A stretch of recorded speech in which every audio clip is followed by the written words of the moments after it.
이게 이제 지난주 말씀에 이어서, 원래 지난주 말씀 몇 가지 했어야 했는데 하다 말아가지고, 혹시 지난주 말씀 기억나십니까?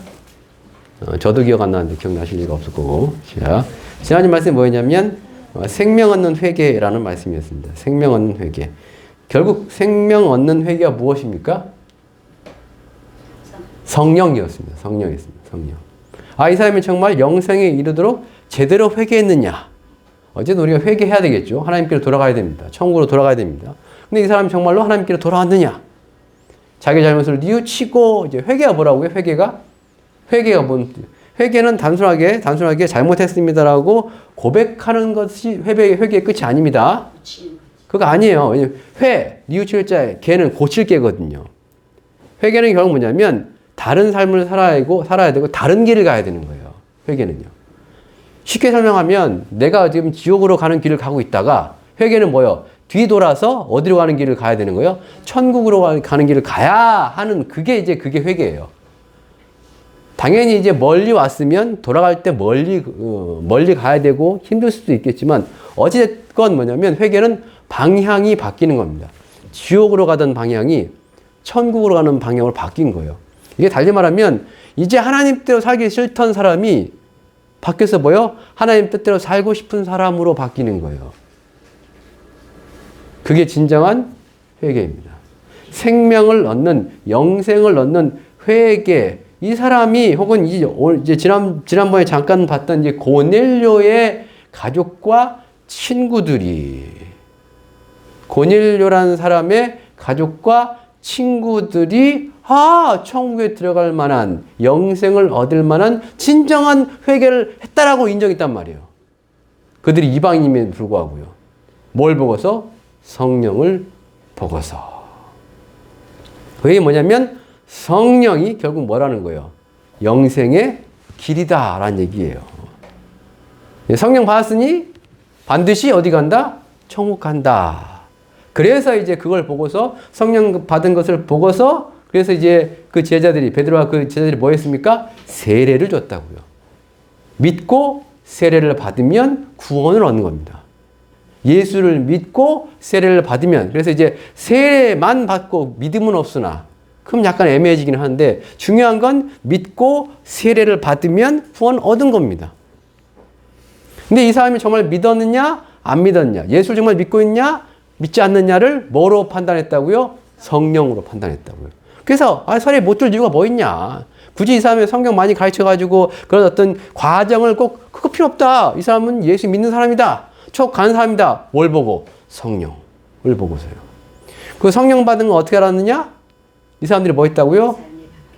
방언도 하고 하나님을 높였다고 합니다. 다른 말로 예언도 하고 있잖아요. 예언에 대해서 그때도 간단히 설명드렸죠. 예언은 뭐다? 대언이라고 보시면 돼요. 대언이요. 그러니까 예언이라고 번역하니까 자꾸 우리는 뭐만 생각하냐면 미래 일을 말하는 것만 생각한단 말이에요. 선지자, 미래를 앞서 아는 사람. 근데 원어는 그게 이제 선지자라고 번역할 수도 있고 예언이라고 번역할 수도 있지만 때로는 그게 대언자, 대언이라고도 번역한다고요. 하나님의 말씀을 대신 전하는 사람 선지자. 하나님의 말씀을 대신한다 예언이 되는 거예요.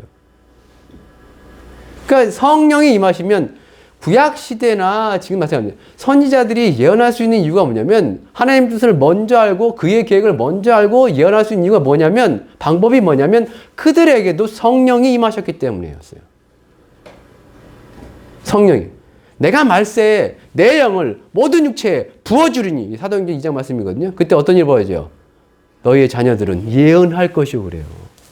모든 육체에 부어줍니다. 어떤 모든 육체요? 예수 믿는 천국 갈 영생을 얻은 모든 육체에게 하나님께서는 분명히 성령을 부어주신단 말이에요. 그럼 부어주면 어떤 일이 벌어져요? 예언한대요. 꿈꾸고 환상을 보고 그 선지자들이 하던 거거든요.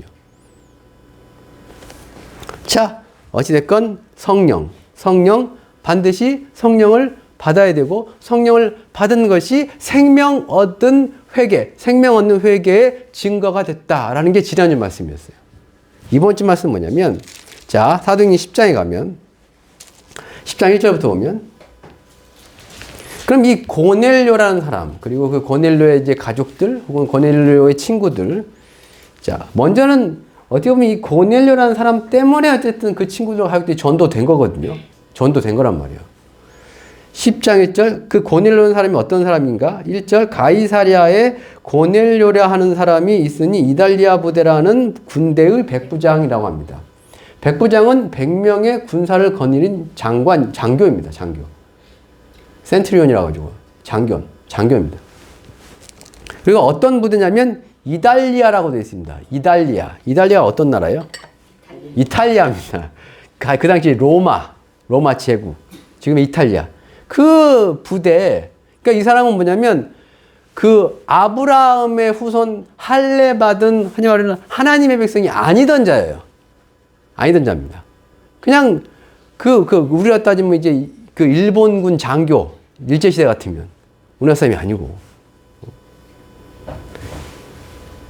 그런 사람이 이제 특이하게 이 사람 2절 말씀 보면 그가 경건하여 온 집안과 더불어 하나님을 경외하며 백성을 많이 구제하고 하나님께 항상 기도하던 일. 원래 로마인 섬기던 신들이 있습니다. 근데 이 사람은 뭐냐면 가이사라에 이스라엘에 군복무하러 왔단 말이에요. 왔다가 누굴 만난 거예요? 흔히 말하는 하나님을 만난 겁니다. 하나님 만난 거예요.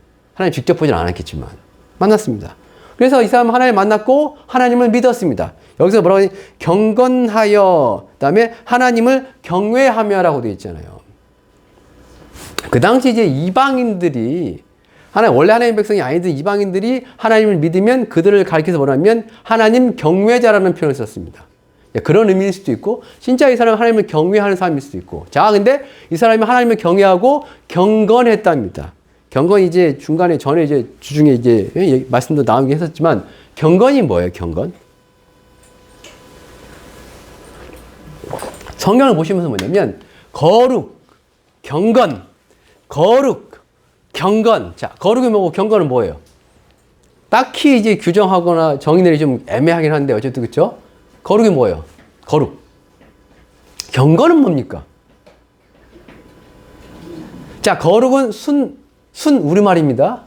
한자 아닙니다. 그걸 거룩을 한자로 바꾸면 뭐예요? 성자가 되는 거예요. 거룩한 성자가 되는 거예요. 자, 거룩이 뜻이 뭐예요? 뜻이 높고 뭐 순과다 이런 뜻이에요. 원래 뜻이요. 거룩이. 이게 성경에 보면 성경에 보면 거룩과 반대되는 내용으로 주로 뭐가 나오면 더럽다라는 내용이 나오기 때문에 거룩이 깨끗하다 있었지만 거룩은 그냥 단순하게 깨끗한 게 아니고요. 완벽하다라는 의미도 갖게 되고요. 그 다음에 이제 국어의 순우리 뜻대로 보면 뜻이 높은 겁니다.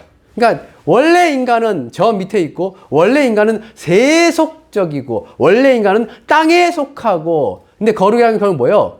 하늘에 속해 이런 거 있잖아요. 하늘에. 우리는 땅에 있는데 하나님 하늘에 계시고 우리는 저 밑에 있는데 저거 내려가야 되는데 하나님 저 위에서 우리. 그래서 거룩이라는 건 뭐냐면 우리가 하나님처럼 혹은 하나님을 닮아 저 위에까지 올라가는 그런 개념이에요. 그래서 하나님처럼 완벽해지고 하나님처럼 거룩해져. 그래서 하나님의 뜻을 알아서 하나님의 뜻대로 살아가는 뭐 그게 거룩이거든요. 일종의. 하나님을 경외하고 거룩. 그 다음에 경건은 뭐예요? 경건이요. 또 그 경건 뜻이잖아요. 공경할 경자에 공경할 건자예요. 하나님을 잘 섬기는 겁니다. 언어 뜻 자체가 뭐냐면 테오세비아든 유세비아든 건 뭐냐면 하나님을 잘 섬긴다입니다. 잘 섬긴다. 경건의 뜻이고요. 잘 섬긴다. 누굴요? 하나님을요. 그럼 봅시다. 어떻게 하는 것이 하나님을 잘 섬기는 것이고 어떻게 하는 것이 거룩한 것이며 어떻게 하는 것이 하나님을 경외하는 것이냐 이거예요. 뭐가요? 자, 하나님을 잘 섬기고 경건하고 그럼 우리 경건하면 주로 뭐 생각해요? 기도. 경건하면 주로 뭐 생각해요? 성경 읽기 뭐 이렇게 생각한단 말이에요. 경건하면 뭐예요? 뭐 예배 잘 드리고 그렇죠? 경건이 뭐예요? 경건 뭐 어떻게 경건하고 뭘 어떻게 하는 게 경외하는 거예요? 하나님 어떻게 잘 생겨요? 그러니까 성경이 있어요. 경건이든 거룩이든 뭐 경외든 결국 성경이 하는 얘기 다 똑같아요. 너희가 나를 사랑하면 너희가 나를 경외하면 뭐 하라고요? 내 계명을 지키라고요. 내 계명을 지키라고요. 내 계명을 지키라고요. 하나님을 경외하는 방법이 무엇입니까? 우리 하나님 앞에 경건하게 살려면 어떻게 해야 됩니까? 하나님, 내가 하나님 앞에 거룩하려면 어떻게 합니까? 내가 하나님을 사랑하려면 어떻게 됩니까? 한결같이 하나님은, 그리고 예수님 똑같은 얘기합니다. 뭐라고요? 내 계명을 지키라고요. 그걸 우린 다른 말로 뭐라고 해요? 하나님의 뜻대로 사는 거예요. 하나님의 뜻대로 사는 거예요. 하나님 뜻대로 사는 게 뭔데요? 그가 원하시는 대로, 그가 기뻐하시는 대로 사는 거잖아요. 하나님을 섬긴다라는 건 결국 뭐냐면 그를 기쁘시게 하는 게 하나님을 섬기는 거예요. 그를 기쁘시게 하는 게 그를 섬기는 거예요. 경건하고 하나님을 경외했던 이 고넬료는 어떻게 했을까요? 여기 뭐가 나와요? 2절, 그가 경건하여 온 집안과 더불어 하나님을 경외하며, 그 다음에 뭐가 나옵니까? 백성을 많이 뭐 했다고요? 구제가 나와요. 구제가요. 구제가 왜 나올까? 구제가 왜 나옵니까? 갑자기 생뚱맞게? 오늘 설명하기 좀 그러지만 시간이 별로 없어가지고. 자, 하나님의 계명은 두 가지 계명으로 정리가 된다면서요. 첫째는 뭐예요? 하나님을 사랑하라고. 마음을 다하고 뜻을 다하고 목숨을 다하여 주 너희 하나님 사랑하고요. 그냥 둘째는요.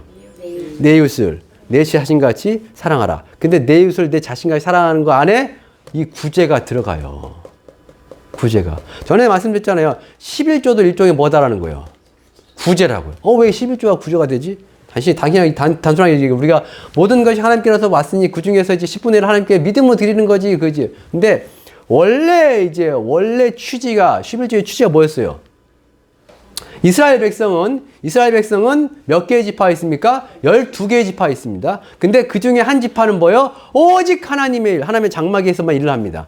레위 지파라고. 그들에게 뭐가 분배가 안 됩니까? 땅이, 먹고 살 수 있는 땅이 분배가 안 됩니다. 그럼 그들은 뭐 먹고 살아요?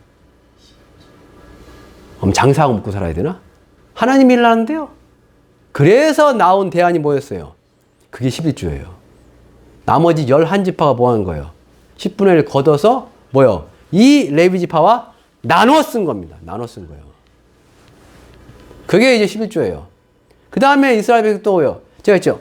레위기도 보면 11조는 2번 낸단 말이에요. 미수 나오지만 2번 내요. 1년에 한 번씩 내는 11조. 우리는 이제 뭐 이게 다달이 내지만 이스라엘 나라는 뭐냐면 교회가 뭐요? 전 이스라엘에 한 군데밖에 없어요. 한 군데밖에 없어. 그럼 여기 매주 갈 수 없잖아요. 그래서 뭐요? 1년에 한 3차례 명절이 있거든요. 절기가 있단 말이에요. 이 중에 보통 다 갈 수도 있고 뭐 그 중에 한 번 가겠지만 어쨌든 1년에 한 차례 이상씩, 그러나 그게 뭐냐면 자주 못 가니까 1년에 한 번씩 가요. 그러면 갈 때 뭐예요? 11조를 바리바리 싸들고 가는 거예요. 바리바리 싸들고 가요. 너무 무거운 돈을 받고 가고요. 그래서 매년 드리는 11조가 있고요. 그 다음 또 어떤 11조가 있을까요? 3년에 한 번씩 추가로 드리는 11조가 또 있어요. 매년 드리는 11조는 11조를 가지고 하나님의 성전에 갖다 바치고 내고, 그 다음에 3년에 한 번씩 내는 11조는 어떻게 해요? 각 성에 어떤 창고를 만들어가지고 그 창고에다 비축해 둡니다. 그럼 그걸 누가 갖다 먹어요? 그 비축되는 양식들을요. 고아와 과부와 객들, 흔히 말하는 가난한 자들에게, 레위인도 마찬가지지만. 그걸 다른 말로 하면 긍휼과 자비와 뭐 이런 거 되겠죠. 자선이요. 그러니까 이스라엘 백성은 뭐냐면 11조 자체가 뭐가 들어가냐면 거기에 긍휼, 혹은 여기서 뭐요? 구제의 의미가 들어가는 거예요. 11조 자체가요. 그러니까 이 백성을 구제했다라는 건 결국 뭐냐면 말씀대로, 계명대로 결국 실천했다라는 거예요. 당연히 이 사람 뭐 했겠습니까? 안식일을 기억해서 그렇게 지켰겠죠. 구제까지 하는데. 여러분, 믿음 좋은 사람, 교회에서 보면 믿음이 정말 있고 없고에 따라서 뭐냐면 그것도 판단하는 기준, 그러니까 목회자 입장에서 그런 게 있어요. 이게 말하면 좀 이제 시험 들지 마시고 뭐냐면, 목회 왔을 때도 뭐냐면, 이 사람이 교회와 함께하고, 어쨌든 구성원으로서 교회를 어떤 짐을 짊어지고, 어쨌든 믿음이 있다라고 판단하는, 어쨌든 가장 기본적인, 저게 뭔지 아십니까? 11조입니다. 11조라는 거 쉽지 않거든요.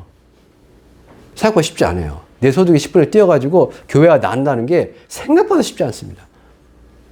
그래서 11조까지 한다는 것은 그래도 내가 이 교회에 뭐 하겠다. 적을 두고 이 교회와 함께 하겠다. 어떤 있는 거예요. 나의 가장 소중한 돈을 나눴다는 얘기이기 때문에. 그러니까 구제까지 했다는 것은 이 사람은 그래도 뭐요? 다양한 거 다 했다는 얘기예요. 어찌 보면요. 그리고 이 사람은 뭐요? 하나님께 항상 뭐 했답니까? 기도했답니다. 항상 기도했대요. 그러니까 이제 오며가며 계속 이제 중얼중얼 거리면서 기도했다는 그런 의미도 될 수 있겠지만 이 기본적인 의미는 뭐냐면 예를 들면 그거예요. 3절. 하루는 제9시쯤 되어 환상 중에 밝히 보매라고 합니다. 9시쯤에 밝히 뭘 봤대요. 환상 중에요. 뭐 하다가 환상 본 거 이 사람이요? 기도하다 본 거 이 사람이요. 근데 하필 왜 9시입니까? 9시예요.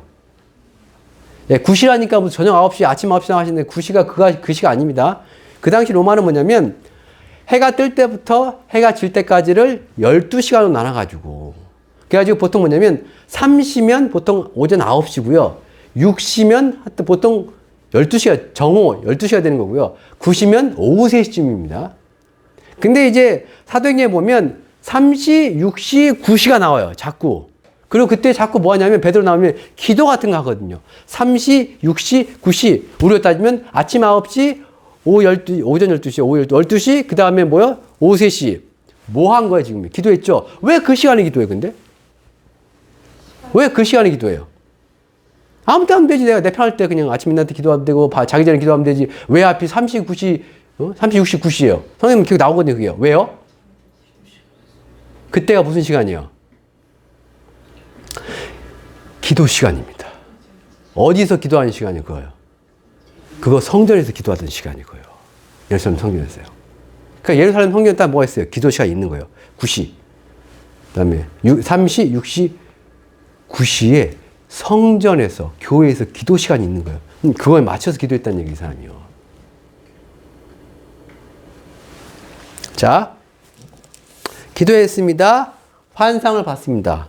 누가 등장하냐면 하나님의 사자가 등장을 합니다. 그러면서 4절, 5절입니다.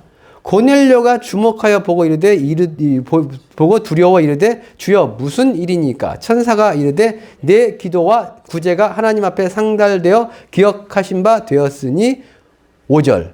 내가 지금 사람들을 요빠에 보내어 베드로를 부르라는 얘기를 해요. 베드로를요. 그러면서 베드로가 어디 있는지까지 자세히 알려줍니다. 그게 6절이죠. 그는 무도장이 시몬의 집에 유숙하니 그 집은 해변에 있다라고까지 얘기해줘요. 대단하죠? 대단해요. 천사가 딱 등장해가지고 누굴 부르래요? 베드로를. 베드로 누구예요? 예수님의 제자. 베드로 부르라는 거예요. 어디인 줄 알고 내가 불러? 어디인 줄 알고 불러요? 그때 그 집도 가셔야죠. 저기 요빠에 가니까 그 시몬이라는 무도장이가 있다. 무도장이 뭐예요? 무도장이 뭐예요? 가죽을 이렇게 적어하는 사람이 있어요. 그걸 무도장이라고 그래요. 가죽을 만들고 가죽을 적어하는 사람, 다루는 사람이 있어요. 그 집을 찾아가래요. 해변가에 있대요. 또 웃긴 게. 그래서 어떻게 해요? 직접 가지는 않고 부하들을, 집에 있는 사람들을 3명인가를 보내요. 이렇게 군인하고 이렇게 보냅니다. 자, 보냈습니다. 그래서 8절, 이 일을 다 이루고 요빠로 보냈죠. 9절, 근데 9절. 이튿날, 그 다음날 그들이 길을 가다가 가까이 합니다. 갔는데 그때에 베드로는 뭐 하고 있었냐면 베드로가 기도하려고 지붕에 올라가니 그 시각은 제 6시 나왔죠? 베드로도 뭐요? 기도 시간에 기도하러 간 거예요, 지금. 지붕에. 그 무도장이 시몬 집에. 근데 10절, 그가 배고팠습니다. 시장하여 먹고자 하매 사람들이 준비하고 있었어요. 음식을 준비하는데 갑자기 황홀해져요. 이 사람도 환상 본 거예요. 베드로도요. 근데 뭘 봤냐면 그 뒤에 보면 이제 11절부터 보면 하늘부터 무슨 그릇이 내려오는데 보자기 같은데 뭐 내 쪽 귀퉁이를 다 메어 있고 근데 그 안에는 뭐냐면 12절 온갖 짐승들이 있는 거예요. 어떤 짐승들? 부정한 짐승들이 있는 거예요. 그때 음성이 들리는 거예요. 13절 하늘에서 음성 잡아먹어라 그거를. 근데 베드로가 뭐라 하겠습니까? 14절 그럴 수 없다. 이거 부정한 음식인데 내가 어떻게 먹습니까? 부정한 음식인데. 왜? 그게 죄짓는 거거든요, 어찌 보면. 그게 이제 레위기 보면 음식도 깨끗한 거 더러운 거 있어가지고 더러운 음식을 먹으면 뭐야? 더러워져요. 죄짓는 걸 하나 옆에. 못 먹겠단 말이에요. 근데 먹으래요. 그랬더니 이제, 깨끗한 거 안 먹습니다. 했더니 뭐라고 하냐면 15절 두 번째, 하나님께서 깨끗하게 하신 걸 네가 속되다 하지 마라. 더럽다 하지 말라는 거예요. 먹으래요. 그런 환상을 3번을 본 거예요. 3번을, 베드로가. 뭔 뜻이지, 이게? 근데 갑자기 그 문 앞에 누가 두드리는 거예요. 이 집에 누가 있냐? 베드로가 있냐? 라고요. 이제 그때 또 이제 음성이 들려요. 19절. 그 사람들이 문 밖에서 두들겨 베드로를 찾을 때 19절 베드로가 그 환상에 대해 생각할 때 성령께서 그에게 말씀하시되 두 사람이 너를 찾으니 20절 일어나 내려가 의심하지 말고 함께 가라. 내가 그들을 보내었다라는 거예요. 그러니까 저쪽도 근데 고넬료는 아직 뭐냐면 성령 안 받았습니다. 아직 안 받았어 성령. 베드로는 성령 있어요. 이 안에 성령이 있어요. 이 안에 있습니다. 근데 성령이 말씀하셨다라는 거예요. 오는데 같이 가. 내가 보냈어. 내가 보냈으니까 같이 가라는 거예요. 고넬료 보낸 사람들 같이 가라는 거예요. 고넬료 환상 봤습니다. 그 다음에 베드로도 환상 봤습니다. 다른 점은 고넬료는 환상을 봤는데 성령으로 보는 건 아니고 베드로는 성령으로 환상을 봤어요. 약간 차이점 있죠? 어제는 보기 또 봤어요. 똑같이. 하나님도 뭐 등등 듣고 둘 다 뭐요? 이 사람도 하나님이 경외한 자, 이 사람도 하나님이 경외한 자. 자, 그래가지고 이제 베드로가 그들을 따라갑니다. 따라가서 그 집에 갔어요. 그랬더니 자 24절 이튿날 가이사랴에 들어가니 고넬료가 그의 친척과 친구들을 모아서 기다렸습니다. 25절 베드로가 들어왔습니다. 그랬더니 고넬료가 어떻게 행동했냐면 어떻게 행동했대요? 25절이요. 베드로 앞에서 엎드려 버린 거예요. 그러니까 이제 베드로가 놀라죠. 아니다. 나는 하나님이 아니다. 나는 뭐 그냥 나도 사람이다. 이렇게 세우면서 그러면서 이제 이런 얘기하죠. 유대인들이 어쩌고저쩌고 뭐 하지만 내 불렀으니까 왔다라고 하면서 고넬료가 이제 자기 얘기하죠. 30절 내가 나흘 전에 4일 전에 이맘때 9시에 기도하는데 천사 나타나가지고 이러이러게 해가지고 누구 찾아오라 누구 데려오라 베드로 데려오라고 가르쳐줬다. 보냈더니 와서 당신이 오셨다. 이런 얘기 합니다. 그리고 나서 33절 함께 읽어봅시다. 내가 당신께 사람을 보내었는데 우리 오셨으니 잘하였나이다. 이제 우리는 주께서 당신에게 명하신 모든 것을 듣고자 하여 다 하나님 앞에 있다라는 신앙 고백을 해요. 이게 왜 중요하냐면 이런 믿음을 갖고 있었기 때문에 어떻게 보면 뭐요? 복음이 들렸을 것이고 그 다음에 뭐요? 성령이 임했을 것이기 때문에 그래요. 뭐 이건 이제 나중에 얘기하고. 자, 그래서 베드로가 가서 뭘 전했을까요? 설교했을까요? 예수를, 복음을 전하고 설교했습니다. 이건 그냥 우리 함께 읽어봅시다. 38절부터 43절까지입니다. 천천히 읽어봅시다. 하나님이 나사렛 예수에게 성령과 능력을 기름 붓듯 하셨음에 그가 두루 다니시며 선한 일을 행하시고 마귀에게 눌린 모든 사람을 고치셨으니 이는 하나님이 함께 하셨습니다. 우리는 유대인의 땅과 예루살렘에서 그가 행하신 모든 일의 증인이라. 그들이 나무에 달아 죽였으나 하나님이 사흘 만에 다시 살리사 나타내시되 모든 백성에게 하신 것이 아니요 오직 미리 택하신 증인 곧 죽은 자 가운데서 부활하신 후 그를 모시고 음식을 먹는 우리에게 하신 것이라. 우리에게 명하사 백성에게 전도하되 하나님이 살아있는 자와 죽은 자의 재판장으로 정하신 이가 곧 이 사람인 것을 증언하게 하셨고 그에 대하여 모든 선자도 증언하되 그를 믿는 사람들이 다 그의 이름을 힘입어 죄사함을 받는다 하였느니라 라는 설교를 했어요. 내용 모르는 내용 아니죠? 전능하사 천지를 만드신 하나님 아버지를 내가 믿사오며 그 외아들 우주 예수 그리스도를 믿사오니 뭐 등등등 뭐 그런 내용이에요. 지금 예수님이 오셨습니다. 그래서 뭐 했다는 거예요? 38절 그에게도 성령과 능력이 충만하게 임하셔가지고 귀신을 쫓아내고 병을 고치셨고 그래서 선한 일 착한 일 하시고 그 다음에 뭐요? 39절 죽었다. 어디서? 십자가에서. 그 다음에 40절 다시 살아났다. 4일 만에 3일 만에 3일 만에 사흘 만에 3일 만에 그리고 41절 보여주셨다. 우리에게 부활하신 그 예수님께서 자신을 보여주셨다. 음식도 먹었다. 같이. 그리고 42절 우리에게 명령하였다. 뭐하라고? 전도하라고 명령하였다. 우리 전도한다. 근데 그가 누구냐? 42절 하나님이 살아있는 자와 죽은 자의 재판장으로 예수를 정하셨다. 살아있는 자와 죽은 자의 재판장. 이거 뭔 얘기예요? 뭔 얘기예요? 언제 심판해 예수님께서요? 언제요?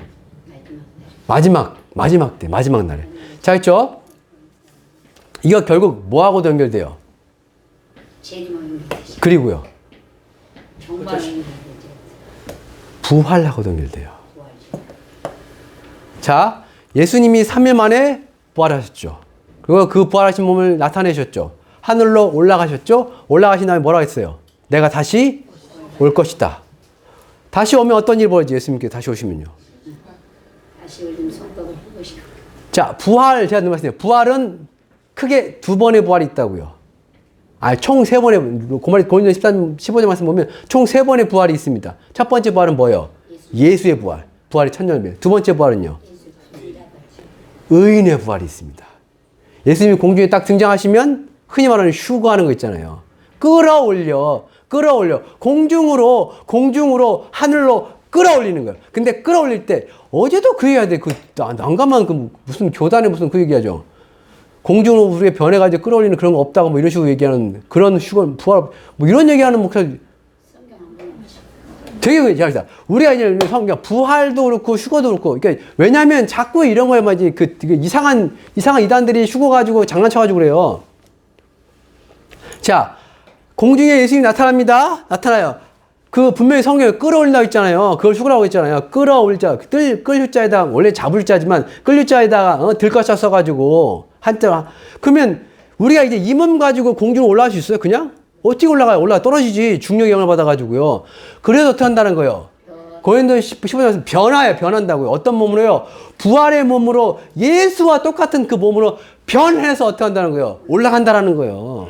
예수님 공중에 등장할 때 그건 뭐예요? 의인의 부활입니다. 그리고 또 한 번의 부활이 더 있다고. 그게 무슨 부활이요? 악인의 부활이요. 그 악인의 부활 언제 있어요? 그 계시록 19장, 20장인가 있잖아요. 뭐요? 저 수월에 있는 자들, 저 무적에 있는 자들, 바다에 있는 자들, 저 음부에 있는 자들 다 살려낸다고요. 지옥에 있는 자들 다 살려낸다고요. 근데 그들도 뭐예요? 부활해요. 부활돼요. 몸을 입고요. 그리고 어떻게 한다고요? 심판받는데요. 그들의 행위가 기록된 책들을 따라서 심판을 받는다고, 재판받는다고요. 그럼 어디 들어가요? 불과 유황이 끓는 연못, 두 번째 사망에 들어간다고요. 부활한다고요. 예수님도 부활했고요. 의인들도 부활하고요. 악인들도 부활한다고요. 산자와 죽은 자의 재판장으로. 예수님 딱 등장하시면 어떻게 돼요? 예수님 공중에 등장하시면 어떻게 돼요? 성도들 중에서 어떻게 해요? 잠자고 있는 자들은, 무덤에 있는 자들은 뭐예요? 일어난다면서요.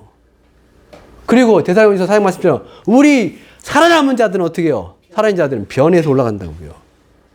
죽은 자와 산 자의, 살아서 부활한 자들에게도 하나님께, 예수님께서 뭐 한다고요? 재판장이 되는 거고요. 이 말씀을 전하고, 그 다음에 뭐예요? 마지막이에요. 43절을 보면, 그에 대하여 모든 사람도 증언하되 그를 믿는 사람들이 다 그의 이름을 힘입어서 죄사함 받는다고요. 예수가 십자가에 죽으신 이유가 뭐였습니까? 우리의 죄 사함을 위해서요. 우리의 죄가 용서받아야지. 하나님 앞에 깨끗하게 져야지. 거룩해져야지. 영생을 얻고 천국에 들어가고 예수님 오실 때 올라갈 거 아니에요.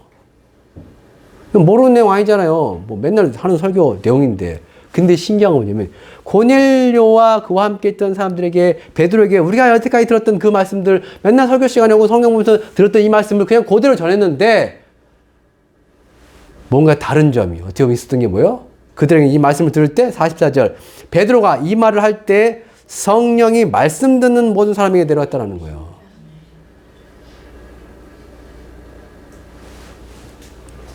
성령 받는 복음이 특별한 복음, 성령 받기 위해서 뭐 특별히 그거 아니에요. 그거 아닙니다. 그거 아니에요. 그냥 예수가 믿어지면 되는 거예요. 우리가 들은 그 말씀 복음이 그냥 믿어지면 그게 성령이 임한 겁니다. 믿었는지 안 믿는지 어떻게 할까요? 행동 보면 알아요. 행동 보면 압니다. 예를 들면 예수의 재림을 믿으면, 우리의 부활과 예수의 재림을 믿으면 어떻게 살아요? 어떻게 살 것 같습니까? 그리고 예수의 재림을 믿고 마지막 때를 믿고 환난과 종말을 믿으면 어떻게 살아요? 그러니까 저 같은 거 마찬가지예요. 뉴스를 보든 유튜브를 보든, 뭐 유튜브 볼 때 재밌는 거 볼 수도 있겠지만, 자기 좋아하는 막 보겠지만, 어쨌든 제가 이제 종종 뉴스 보면 유튜브에 보면, 뉴스를 어쨌든 제가 이제 구독을 해놨기 때문에, 미국 뉴스랑 뭐 이렇게. 그럼 다 뜨잖아요. 뭐가 떠요? 지금도 미국 난리도 아니거든요. 중서부지인가? 눈 갑자기 많이 내려가지고 뭐, 어딘 또 무슨 아프리카 어디 뭐 폭우 때문에 몇 명이 죽고 막 그랬잖아요. 전 세계적으로 기근과 지진과 때로는 전쟁과 전염병과 뭐 등등등 혹은 뭐 홍수와 무슨 폭설과 등등등 막 있잖아요. 이게 점점 심해질 거란 말이에요. 심해질 거예요. 또 뭐요? 첫 번째 나팔 불면 뭐 한다고요? 뭐 땅에 3분의 1 불타버린다면서요? 산불 막 일어나고 뭐 바다에 3분의 1 피가 되고 뭐 적조현상이 일어나가지고 바다에 이게 물고기들 폐사한다고 그러고 뭐 강에 3분의 1이 무슨 쓴쑥이 돼가지고 녹색 돼가지고 그거 녹조현상 뭐 있을 건데 어차피 그거. 그러니까 그런 걸 볼 때 그런 뉴스를 들을 때 종말에 대한 예수의 재림에 대한 환란에 대한 나팔 뭐 이런 건 계시록에 대한 그 말씀과 믿음이 있는 사람은 어떻게 해요? 아 주님 오실 날이 멀지 않았구나. 그럼 어떻게 살아야 돼요? 정신을 차리고 근신하여 뭐 기도할 것이고 내가 주를 위해서 뭘 해야 될까요? 주님이 오시면 심판하신다는데 주 앞에 섰을 때 내가 내세울 게 뭐가 있을까요? 그래 살아도 주를 위하여 죽어도 주를 위하여 뭐 이런 거 있잖아요. 믿음이 있으면 성령에 임했으면요.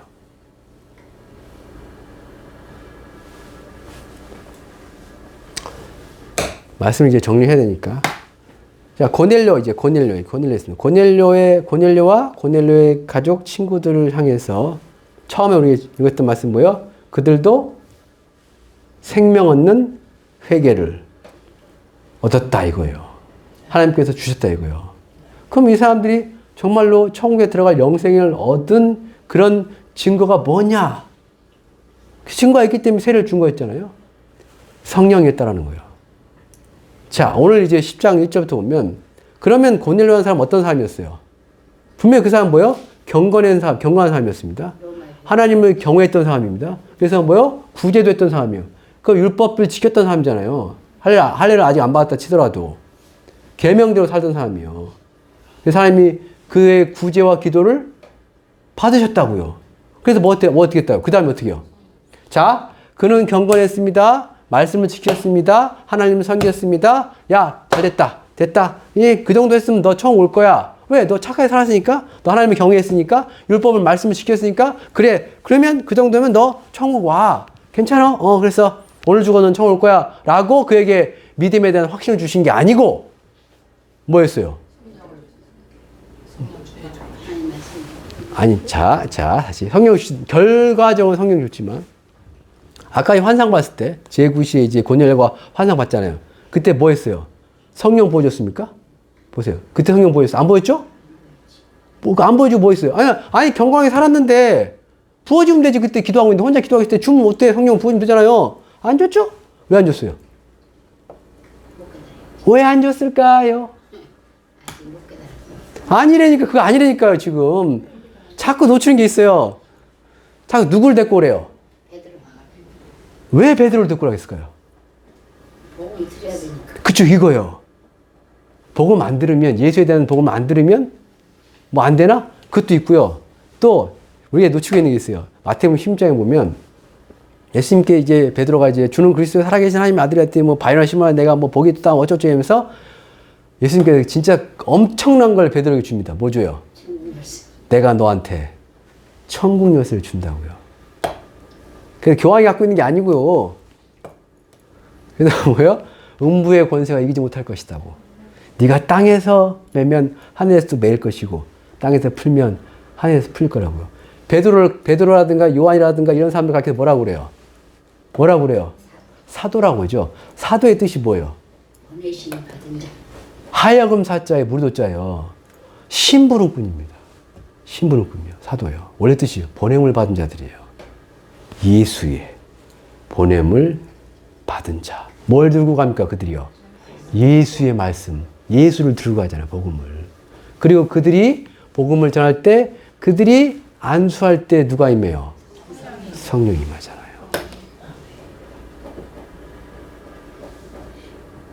그래서 베드로를 초대하라는 거였어요.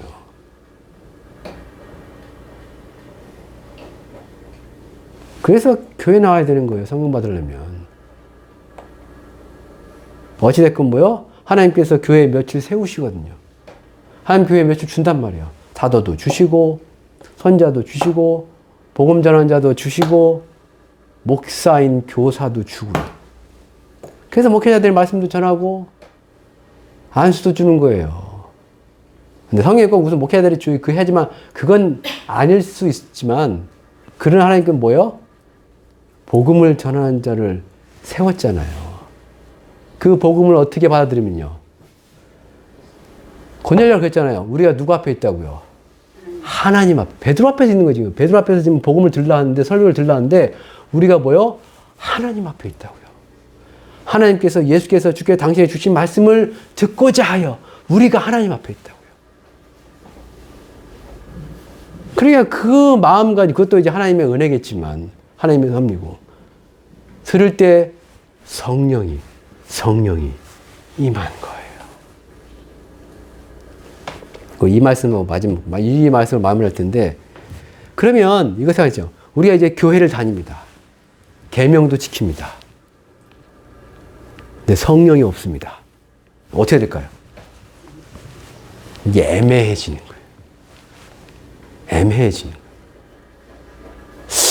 이게 천국 갈 것 같긴 한데 하나님의 확인 도장이 없어. 계약서는 있는데 계약서에 사인을 하는 거예요. 약간 그런 느낌이에요. 그런 느낌. 여러분 이제 계약서입니다. 이제 이쪽에 내가 이제 하나님께서 우리에게 야 너에게 천국이라는 너의 유업을 주겠다 내가 너한테. 천국 와라. 이게 계약서를 야 쓰자. 자 일로 와. 자 너는 나를 섬기고 있고 그러니까 너는 나를 경외하는 것 같고 자 썼어 딱 썼어. 자 갖고 있고 이제 하나님께서 뭐요? 그 계약서에 이제 사인을 해줘야 돼. 그러면 이제 뭐요? 확실하게 천국을 유업으로 받는 거예요. 근데 이제 계명도 살았어. 교회 다녀? 성령이 없어. 왠지 에베소서 1장입니다.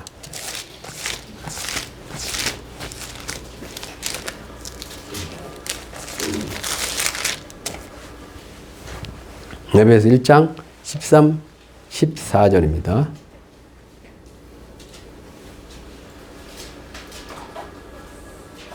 함께 읽어봅시다. 그 안에서 너희도 진리의 말씀 곧 너희의 구원의 복음을 듣고 그 안에 또한 믿어 약속의 성령으로 인치심을 받았으니 이는 우리 기업의 보증이 되사 그 얻으신 것을 속량하시고 그의 영광을 찬송하게 하려 하십니다. 아멘.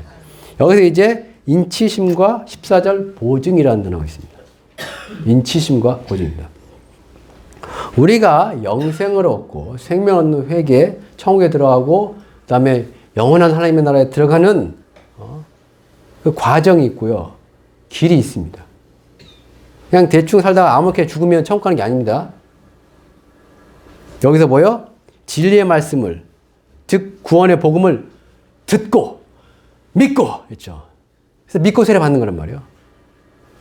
근데 하나님께서 뭐냐면 이 사람이 정말 천국 백성이고 영생에 이르는 회개를 얻었다는 어떤 증명을 어떤 식으로 하냐면 성령을 부으십니다. 성령을 보였어요. 그래서 여기는 뭐라고 하냐면 성령으로 인치심, 약속의 성령으로 인치심입니다. 예수 믿는 자들에게 구원의 복음을 듣고 믿는 자들에게 하나님이 뭐냐면 성령을 약속하셨어요. 그리고 정말로 천국 갈 하나님의 백성 그래서 복음을 듣고 믿는 자들에게 믿음이 생기도록 그리고 믿음대로 살라고 성령을 부어주십니다. 그 성령을 받으면 구원받은 확실한 인치심, 증거가 돼요. 그리고 또 뭐요? 14절. 이는 성령은 우리 기업이라니까 무슨 회사를 사용하는 회사가 아니고요. 우리가 물려받을 하나님으로부터 물려받은 하나님 나라 유업으로 받은 그 기업에 성령이 뭐가 되시는 거예요? 보증이 됩니다. 보증이 돼요. 이게 원어는 아랍어이기 때문에 보증금입니다. 보증금이요. 간단히 설명드리면 우리가 이제 상가를 계약할 때 있잖아요. 저는 말씀드렸잖아요. 상가를 계약할 때 내가 이제 뭐요? 보통 보증금 걸죠? 보증 얼마큼 걸어요, 보통요? 월세? 그리고 이제 보통이 그러더라고요. 월세 한 1년치 월세인지 2년치 월세를 건다 하더라고요. 보증금을 걸어요. 왜 걸어요? 계약 기간 2년이잖아요. 예를 들면 계약 기간 2년이면 거의 1년에서 2년 사이 정도의 그 월세를 보증금을 걸어요. 왜요? 안 내면 그러니까 주인 입장에 그런 거예요. 안 내도 뭐요? 깐다 이거죠. 그 계약 기간 동안 뭐요? 깎게 그냥 보증금에서 이게 될 수 있는 거예요. 그러면 그 2년 동안 뭐 할 수 있는 거예요? 주인이 그 가게 주인이 뭐만 안 하면 나가라고만 하지 않으면 월세를 못 내도 원래 월세는 3개월 이상 밀리면 계약이 파기되게 돼 있어요 원래요. 근데 그 뭐요? 아, 봐줄게. 보증금 깎게 하면 그냥 거기에 살면 되는 거예요. 그게 보증금이잖아요. 처음부터 마찬가지라니까요. 원래 우리가 있잖아요. 우리 이게 성령을 주셨어요. 그럼 성령이 뭐 한다는 거예요? 우리의 뭐가 되는 거예요? 보증이 되는 거예요. 보증금 되는 거예요. 그게 뭐냐면 천국에 원래 누가 들어가요? 천국에 누가 들어가요? 아니 다시요. 천국에 누가 들어가요? 성령 받는 천국에 들어가냐 누가 들어가냐면 죄인이 들어가는 게 아니에요. 그래서 죄사함을 받아야 되는 거예요. 천국에는 의인이 들어가는 거예요 원래요. 죄가 하나도 없는 자가 들어가는 거예요 원래요. 근데 뭐요? 우리 죄 있어 없어요? 살다 보면 죄 지어 안 지어요? 짓죠. 근데 뭐 죄 지을 때면 어떻게 할 건데요? 어떻게 할 건데요? 누군가 땜빵이 좀 좋잖아요 그걸요. 그게 보증이라고 성령이요. 예수가 우리의 보증이 되는 거고요. 그 다음 뭐요? 성령이 우리의 보증이 되시는 거예요. 예수는 뭐요? 우리의 모든 죄를 짊어지고 십자가에 죽으셨잖아요. 우리의 무슨 몇 가지 죄만 짊어지시고 지가지고 살다 보면 죄 지면 또 예수의 십자가 필요 없이 뭐 다른 뭘 어떻게 하나님께 무슨 죄 용서를 받는 다른 방법 그런 거 없어요. 예수 믿으면 영원한 속죄란 말이에요. 근데 그 믿음과 그 보증을 누가 해줘요? 성령이 해줘요. 이해하세요? 야, 너 죄 지어도 괜찮아. 죄 지어도 된다는 얘기 아니라 그래 네가 실수 죄 지었어도 그래도 너는 뭐요? 천국 가. 왜? 너 예수 믿고 있잖아. 천국 가 걱정하지 마. 뭐 그렇다 해가지고 예수 믿는 사람들이 막 개차면 막 살아도 돼요? 안 되잖아요. 또 거룩하게 경건하게 살아야 될 거 아니에요. 하나님의 자녀들께 천국 백성답게 그때도 성령이 뭐가 돼요? 보증이 되세요. 어떤 식으로요? 이 성령이 나한테 뭐요? 속에서 가르치신다고요. 책망하시고요. 너 그렇게 하면 안 돼. 그거 죄야. 그리고 너는 예를 들면 뭐 권율 같은 경우 가서 요바에 가서 뭐 무두쟁이 시몬이 가지고 무슨 베드로를 부르라고 우리에게 지시한다고 명령하신다고 알려주신다고요. 누가요? 성령이요. 어떤 길로 인도하시려고요? 천국 길로 인도하시려고. 그분이 또 뭐요? 천국으로 인도하는 보증이 되신다고요. 고넬료가 하나님을 경외하는 사람이었지만 굳이 베드로를 하나님께서 부르라고 그에게 환상하는 말씀하신 이유가 뭐겠어요? 성령 받으라잖아요. 성령 받으라. 성령 받으라고요. 우리 마음에 성령이 없잖아요. 그러면 뭐가 없는 거냐면 우리 구원에 대한 예수의 구원에 대한 보증이 없는 거예요. 인치심이 없는 거라고요. 우리가 신앙생활 하고 예수님 오신다 그래가지고 무슨 뭐 휴가 어쩌고 하고 내가 죽으면 천국 가 어쩌고 다 우리가 어떻게 천국 갑니까? 믿음으로요. 근데 그 믿음이 어디서 오는데요? 믿음이 어디서 올 것 같아요? 열심히 여러분이 성경 열심히 보면 믿음이 갑자기 짠 그래 성경은 백독하니까 믿음이 짠 성령이 없으면 믿음이 안 생깁니다. 안 생겨요.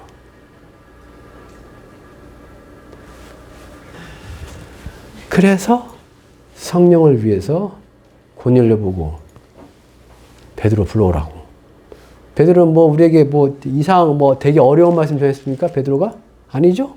다 알고 있는 말씀 우리가. 그래서 오늘 말씀 들으신 분들은 주여 나에게 생명 얻는 회개 성령을 부어주옵소서.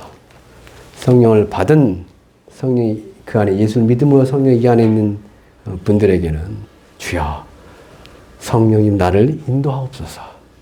내 안에 계신 성령께서 나를 가르치시고 의의 길로 천국의 길로 예수께서 함께 하시는 그 길로 나를 인도하옵소서라고 우리 주여 세 번 외치고 기도하겠습니다. 주여 주여 주여